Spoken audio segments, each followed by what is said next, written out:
Hi hello welcome back to our channel అండి. ఇక్కడైతే మనకి బీభత్సంగా వర్షం అయితే వస్తుంది. ఇక్కడ రేవాల్లో అండి. అసలు ఒక వారం నుంచి అయితే అసలు ఖాళీ లేదనమాట. దివాళీ రోజు ఒకటే కొంచెం కామ్ అయింది. ఇదైతే మా సరౌండింగ్ మా హస్బెండ్ బండి అయితే ఆల్మోస్ట్ ఒక వారం తడిసిపోయినాక అప్పుడు పట్టేశాను అనమాట. నేను ఏమంటే ఆల్రెడీ బాగా తడిచిపోయింది. ఇక ఎండ ఎప్పుడు వస్తుందో సూర్యుడు ఎక్కడున్నావురా అన్నట్టు ఉంది ఇప్పుడు పరిస్థితి మామూలు చెప్పాలంటే. ఫైనల్గా నేను ఈ వీడియో మిద్దెపైకి వచ్చి మరీ షూట్ చేస్తున్నాను అనమాట. మీరు ఒక లైక్ అయినా చేస్తారేమో అని చెప్పి ఎవరైనా న్యూ సబ్స్క్రైబర్స్ వస్తారని. అది వచ్చేసి అక్కడ చెరువు అనమాట. అది వచ్చి చేపల చెరువు. ఇంటి పక్కన చుట్టుపక్కలంతా చేపల చెరువులు రొయ్యల చెరువులు అయ్యే ఉంటాయి. ఇక్కడ ఈ లొకేషన్ ఎక్కడని మీరు అనుకోవచ్చు. ఈ లొకేషన్ వచ్చేసి మనకి రేబాల బుచ్చి దగ్గర ఉంటుంది కదా, అదండి. ఇక్కడ చుట్టుపక్కలంతా ఈ చెరువుల వల్ల ఏమవుతుందంటే సగం చలి ఎక్కువైపోతుంది అనమాట. చిన్న వర్షమైనా బట్ ఒక వారం నుంచి ఎడతెరపు లేకుండా వర్షం కురుస్తూనే ఉంది. సో అందుకని చెప్పేసి ఈ చలి కూడా ఎక్కువైపోయింది. ఇంకా ఆల్మోస్ట్ ఏంటంటే మూసుకొని వచ్చేసింది అనమాట. ఈ బట్టలు చూసారు కదా, బట్టలు ఇవి ఎన్ని రోజుల నుంచి ఉన్నాయో అనమాట. అసలు ఇవి ఆరిన పాపాను పోలా. ఇంకేం చేస్తాం, పోయేది ఏమిలే, మళ్ళీ ఎండ వచ్చాక మళ్ళీ వాష్ చేయడమే. ఇది వచ్చేసి మా తులసమ్మ హ్యాపీగా నీళ్ళు పోయించుకోకుండా వానదేవుడు ఇచ్చిన వర్షంతో స్నానం చేసేస్తుంది, తాగేస్తుంది పాపం. ఇలా ఫైనల్గా అయితే ఇది మా రోజా చెట్టు. ఒకసారి చెట్లు ఎలా ఉన్నాయని చెప్పి పైకి అయితే వచ్చానమాట. అసలు చూడండి క్లైమేట్ ఎట్లుందంటే గజ ఉనికిపోతా. అంటే ఈ టైంలో మనకి కాఫీ ఇచ్చేవాళ్ళు కానీ, బజ్జీలు చేసి పెట్టేవాళ్ళు కానీ, బోండాలు అవి అయితే బాగుంటుంది కదా. అది కూడా మనం చేసుకోకుండా ఎవరైనా చేసి పెడితే బాగుంటుంది కదా. ఇలా ఫైనల్గా అయితే మిద్దెపైకి అయితే వచ్చాను. వీడియో అయితే పోస్ట్ చేద్దామని చెప్పి. ఫైనల్గా ఆ చివరి వచ్చేసి అది అయితే చెరువు కాదు, అదైతే మొత్తం పొలం అండి. చూస్తున్నారు కదా, ఆల్మోస్ట్ మాకు ఇక్కడ పచ్చిమిర్చి ఇవి కూడా వచ్చేసాయి అనమాట. పెద్ద కాయలు అయిపోయాయి. ఈ కొయ్యని తీరలేదనమాట మాకు. ఇంకా చెట్టుకు బండిపోయి రాలిపోతాయి చూడండి, అప్పుడు వస్తాం అనమాట. అప్పుడు వచ్చేసి కోసలకి అయ్యో పండిపోయాయి అనిపిస్తుంది. ఇవి వచ్చేసి ఉన్నాయి కదా, హాట్ వాటర్లో వేసుకొని తాగుతారు ఇవి చెట్లు. ఇవి శంఖపూల చెట్లు. ఇవైతే పూలు ఎన్ని పూసాయో అసలు ఈ వర్షానికి ఎలా ఉందంటే తాగితే మెత్తబడిపోతాయి కదా, అట్లా వచ్చేసింది అనమాట. ఇది ఫైనల్గా ఇది పువ్వు. నేను మార్నింగ్ మిస్ అయిపోయినట్టున్నాను, లేకపోతే విరబూసినట్టున్నాయి మిగతా పూలు కూడా మొగ్గలు. ఇలా ఫైనల్గా అయితే ఇదండి.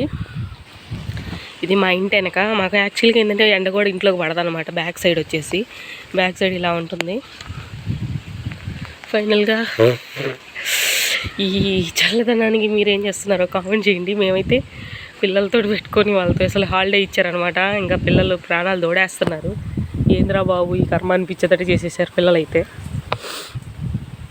బేసిక్గా ఏంటంటే ఎండనైనా తట్టుకోగలుగుతాం, కానీ మనం ఈ చలికాలం తట్టుకోవాలంటే చాలా కష్టం. అందులో ఈ వర్షంలో వచ్చే చలిని తట్టుకోవాలంటే ఇంకా కష్టం అనమాట. చూద్దాం ఈ వర్షం ఇంకెన్ని రోజులు ఉంటుందో. ఈ వర్షం వల్ల ఏమవుతుందంటే బట్టలు ఆరట్లేదు. దానికి తోడు ఇది ఒక చెరువు అనమాట. ఇక్కడ నుంచి బట్టలు ఆరకపోగా అందుట్లో ఏంటంటే ఎక్కడ చేతులు పెట్టినా ఏంటంటే కాళ్ళ బట్టలని ఆల్మోస్ట్ అన్నీ తగ్గిపోయాయి. ఈ పిల్లలు ఊరికే పాసిపోయడం వల్ల చేస్తూ ఉంది మా పాప ఏమో. ఇంకా అందుకని చెప్పేసి బట్టలు మొత్తం తడిపేసేసుకున్నారు. ఇంకా ఫైనల్గా అయితే ఇదనమాట. గాలి కూడా చూడండి ఎలా వస్తుందో అసలు. నేను ఈ వీడియో మీకోసం చాలా కష్టపడి పైకి వచ్చి మరీ తీస్తున్నాను. ఈ వీడియో మీకు నచ్చినట్లయితే like and share and subscribe చేయండి ఫ్రెండ్స్.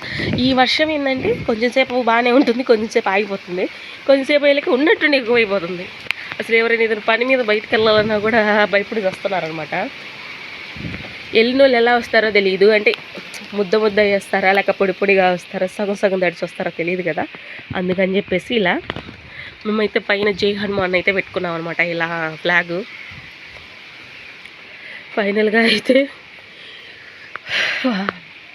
ఈరోజు కార్తీక మాసం కదా, ముందుగానే ద్వారం దగ్గర దీపాలు పెడదాం అనుకున్నాను అనమాట. నిన్న కూడా పెట్టాను, అయినా కానీ వర్షం వచ్చేసింది 9 కల్లా. 9, 8, 7:30 కల్లా వర్షం వచ్చిందనమాట. నిన్న ఫుల్గా నేను పెట్టిన దీపాలన్నీ ఆరిపోయాయి. మిద్దె పైన అన్నీ పెట్టాను. ఈరోజు చూడండి అసలు అంటే దీపాలు పెట్టే ఆస్కారం కూడా లేదనమాట. ఉత్తి దేవుడి దగ్గర అలాగే గుమ్మం దగ్గర పెట్టుకోవడానికి సరిపోతుంది. ఈరోజు ఏంటంటే బలిచక్రవర్తి 3వ అడుగు రాక్షసుడి మీద వేయడం వల్ల భూమిలోకి వెళ్ళిపోతాడు కదా, అది దానికి సంబంధించిన రోజు అంట ఈరోజు బలిచక్రవర్తిది. మనము వాకిటి దగ్గర దీపం పెట్టుకున్నప్పుడు ఓం నమో బలిచక్రవర్తాయ నమః అని చెప్పి నామం జపిస్తూ, అలాగే శ్రీ విష్ణువుని తలుచుకుంటూ, శ్రీ విష్ణువు రూపమే కదా బలిచక్రవర్తి అంటున్నాను, బలిచక్రవర్తిని లోపలికి లేగేశారు కదా, అట్లా శ్రీకృష్ణ అన్న సారీ విష్ణుమూర్తిని కూడా మనం తలుచుకోవాలన్నమాట ఒకసారి. ఈరోజు స్పెషల్ అయితే అది. థ్యాంక్స్ ఫర్ వాచింగ్ అండి. చూసారు కదా, వావ్ ఇదంతా ఇంకా తుఫాన్ అనమాట. చూద్దాం, అందరు ఇళ్ళల్లోనే సేఫ్గా ఉండండి అనమాట, బయటకైతే రావద్దు.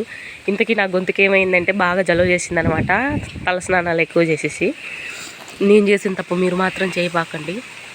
కార్తీక మాసం అంటే మెయిన్ తలస్నానం అనే కాదండి, మామూలుగా చేసినా కూడా స్వామి ఏమనుకోడంట శివయ్య. థ్యాంక్స్ ఫర్ వాచింగ్ అండి. Subscribe to my channel, subscribe.